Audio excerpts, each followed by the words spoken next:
Right now, it's like you're working with your teammates to kill other human beings, player versus player, of course. Co-op mode is player versus AI. So more of a, you think about Left 4 Dead, you're playing with your human friends against AI-controlled zombies.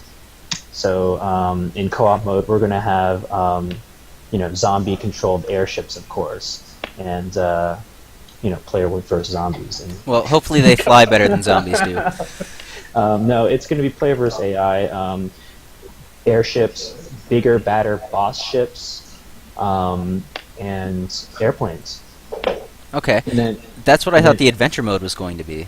so this is the final. So adventure mode is player versus environment, right? So this is where we're going to add on the economic system, the political system. So it's still doing things to your airship, but every time you take to the skies, you're going to be doing some sort of mission, and you'll be fighting for hopefully one of 6 possible factions and shaping the world to how you see fit. Okay, so essentially the difference between the co-op and the adventure mode is going to be more narrative and have more mechanics, like more world mechanics. Yes, exactly. But it's going to make use of the AI, I assume, from the co-op mode as well. Yep. Okay. So do you have any ideas of how you're going to present this story? Like the narrative? Yeah, well, I mean, the world that we take place in is already rich with a lot of possibility. What happens if World War I never really ended? We just bombed the crap out of each other. There's still technological development. We're actually a couple hundred years after that. So there's a lot of possibility there. We don't have nuclear. We don't have like mutants from Fallout and stuff like that. It's all about humans and human relationships. So as far as the storytelling, we are going with a systems-driven design. We can't pump out content the way that Blizzard does with World of Warcraft. We're going to really rely on players to shape the economy, shape the politics, and really push those different actors on the board and, fight each other to some extent. So yeah, we're hoping that we get some really interesting decisions being made, players really rallying for one faction or another and getting into some huge disputes. Sounds really, really cool. I can't wait. I've been psyched for months now. I'm still psyched. Yeah, I mean, if you go onto the website right now, a couple weeks ago I did put up some more evocative pieces describing each of the factions. So hopefully that'll give you a little taste of... so basically each faction has a particular outlook on the world and how the world should be shaped for the future. So you can check that out on the website. And there's, of course, more to come. Excellent. Okay, Rodgith, what about the form? I assume he means as far as feedback. You could send your feedback through the forum as well. I would recommend using the email, personally. Well, and there, also I think what he's talking about is on the forum there will be a special section for people with adventure mode. Like we already have it set up in the database, I believe. We just don't have the forum set up for it because there's not much to talk about. Cause it's not like you've experienced it and can talk directly about it. Yeah. Ooh, this is a really good question from I4. Harpoon now is the most useless weapon in the game. Do you have any ideas to improve it? Yep, got it. It's written down. Just waiting on free time from engineers to actually put it in. So. Do you feel like sharing with the class? Yeah. Okay. So let's talk about the history of the harpoon gun. At the very beginning, it automatically starts reeling you in with a great amount of force. Does it do that? It still does. It still does reel you in, but really? At much less force. Yeah. Try it. Shoot a harpoon at like one of the dummies, and you will see it being reeled in. My understanding of the harpoon was you shoot somebody with it, and then they can't turn in a certain direction because of it. And yes, that's all it basically did. But this is because it is applying force along that rope on that point where you shot you shot at your enemy ship. Right. So the physics simulation is all there. You can't turn is because they shot you away, pretty far from your center of rotation, and it's applying force. It's pulling that part of the ship towards you. So that's why you can't turn. Right. So of course you add on top of that the thrust from your engines. You've got torque of the rope, the force that's pulling you in. So it's all kind of, this is the real deal. The reason why I turned that force down from the beginning was because the simulation is so accurate to the point that we as humans cannot accurately predict what the hell is going on, because there are just so many things happening. People on the forum were saying like, "Oh my God, I don't know, like if I harpoon someone this way, then that should happen." And it's like, yeah, you do the math on it. It's like, yeah, well, kind of that would happen, but you forgot X, Y, and Z on top of that, so that would change what you're actually proposing. So Okay. so right now there is that force. Again, it's much less than it was before. So the effect is somewhat more predictable now.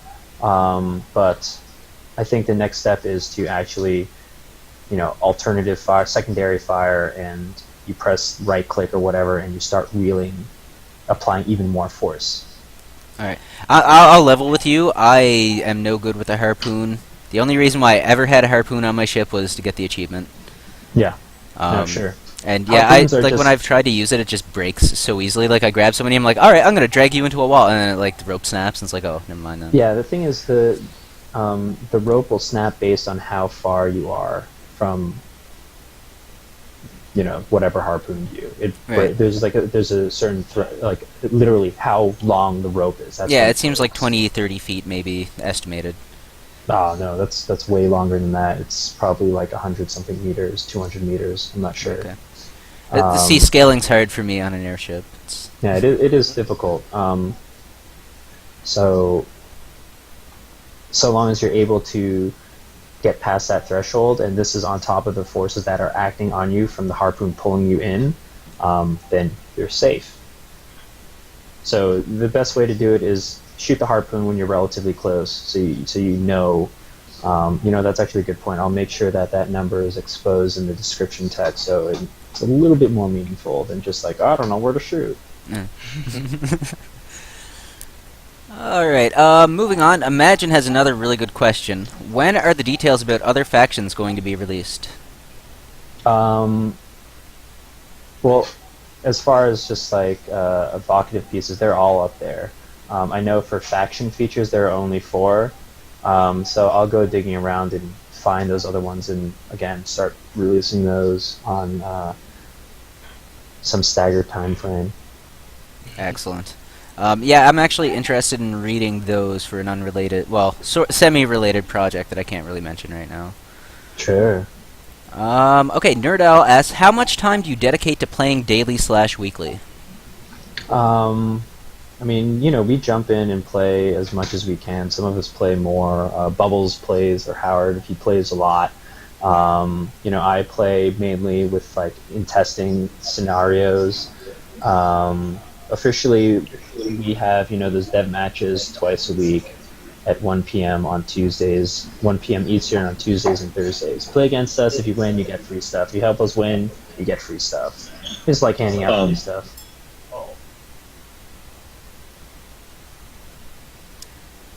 Did Howard just try to talk and you muted him? Lol. Well, I unmuted him for myself. Oh, Uh, he got disconnected somehow. Oh, okay. I was sitting here. I was like, he was gonna say something, wasn't he? Uh, yeah, I don't know. He froze. Alright, so while I'm looking through the questions here, I have another one about customization. So, like, we have the die system coming in. Do you have any other ideas for, like, to further customize your character? Possibly different facial structures, hairstyles, that kind of stuff? That is a really good question, and one I'm not sure how to answer. It's our character customization is pretty limited right now, I'll be honest. But of course, with adventure mode, your own avatar will become more and more important. So realistically, I would expect that to expand in the future, even maybe for co-op mode. I have no idea. Excellent. Did we Am I just... back? Whoa, whoa, whoa. Whoa! Oh god, look at the stream, guys. It's all broken now. We need we need the other Howard to leave. There we go. Oh, Aha, there we it's go. fixed. Okay, good. Perfect. I didn't have That's to it. change anything. Not sure. I don't know where we're at. But as far as the question of do we play, like Matt and I are neck and neck as far as hours play right now. I have a slight lead. It does not mean that I'm better at the game. In fact, I am probably a lot worse than he is, but I do have a slight lead in terms of hours played. We did play all weekend. Or at least our characters played all weekend. They might be possessed by new players at different times, but we played all weekend. So if you were wondering why Bubbles is such a big noob this week, yeah, when Bubbles was playing, he was actually good. That was me playing.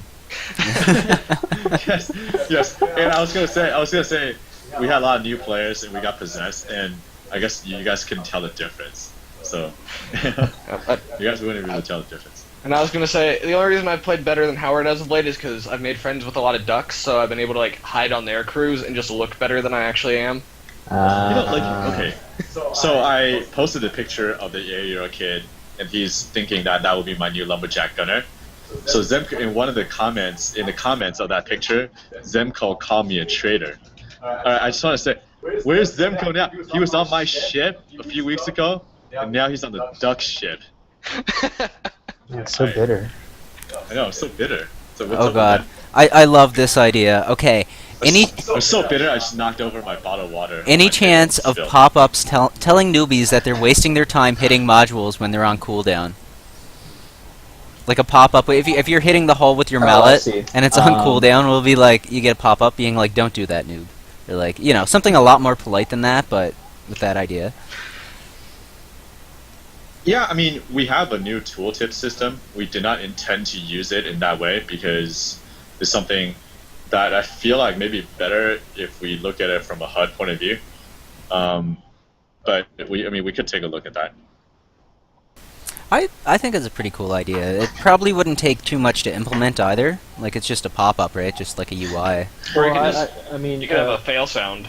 Yeah, we just need a stronger fail sound, like wah, wah, or something like that. The tooltip UI is, I want it to be as diegetic as possible when you are on the ship. So, but the tooltips are for actual menu items when you're like browsing your stat page or whatever. That's what the tooltips are for. I feel like the better way, I agree, is either adding sound or improve the HUD, and it's just basically approach it from that standpoint instead of adding a tooltip, because that's really immersion breaking, I think. All right. Oh yeah, Soz asks, will you replace words in kill chat with icons like in TF2? I'm actually not sure what the icons in TF2 are. I haven't played it in a while. I know. I know what he's referring to. Yeah, I don't. It would require a lot of icons. Let's put it that way. It's a possibility. I don't know. Alright. I think some of there are some like kind of interesting things if you just look at what you're destroying. There's a little bit of world building in there. I feel. While we're on that, I'll skip ahead a couple questions here. What about a pre-game screen with the map of the level you play on, so the captains can put text, arrows, and discuss strategy while the crew can look at what they're doing? So sort of like a football, like you ever see like the football games where they like yeah. Interesting idea. For like, okay, so just from watching matches at PAX, like already the time it takes for a match to get started, even with 4 captains and full crews, takes a pretty long while. Because already people are talking about, bring this, bring that, can you switch to an engineer or whatever, discussing loadout stuff, crew specific to your ship strategy. Adding on space to do map tactics, that's nice, but it would take a really, really long time. Although, in the future, we are looking at providing sort of like another way to interact with the map screen for captains, at least, to, again, as a part of the non-verbal, if I don't speak the same language, what am I going to do kind of initiative that we've started. So awesome. not quite as fully fleshed out as like, designing a playbook before the match, but during the match, you'll be able to have a couple more communication options soon. Very cool, and I think that's really good that you're working to accommodate the international community.